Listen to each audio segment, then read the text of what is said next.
Happy Aloha Monday, everyone. We're coming in live from Milani. Again. All right, jumping into the week. We had a pretty good week this week as opposed to last week with minimal changes. This week, we actually have something to report. So new listings are up just under 18%, and the number of escrows are up just under 16%. Now, the number of solds were down about 8%. Once again, I do this week over week. I think that's just because we lost a working day due to the holiday. And then the number of rentals is up by 27.4%. Over the term of our whatever we're in, there are two things you can do with a property. Either you're going to hold it, which for the most part, that means you're either living in it or renting it out, or you're going to sell it. So I think some people are just opting to maybe rent it out right now. Maybe. Not so sure. If you are interested in selling, it is a great time to definitely look at the market and sell. Whoops. Let's go back to this. So I wanted to do a little bit of a recap here. The whole reason why I started the series was for people to have their pulse on the heart of the real estate market through a life-changing event. So going all the way back to March, I started doing these immediately.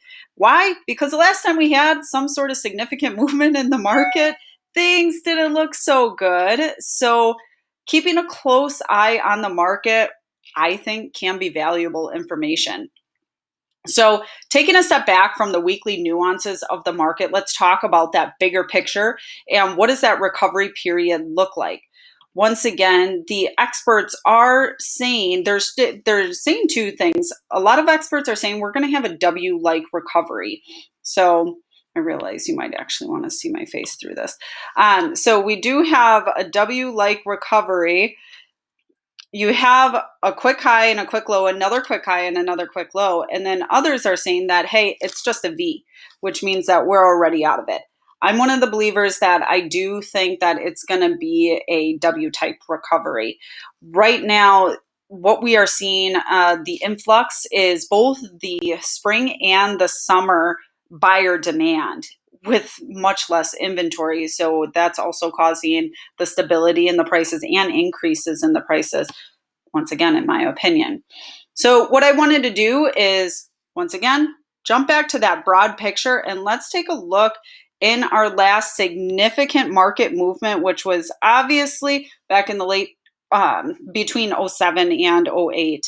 What had happened there? So the green line is the number of new listings. So that's something that we obviously monitor weekly. The number of new listings during that earlier 2000 time period was at least hovering somewhere around 1,500 a month.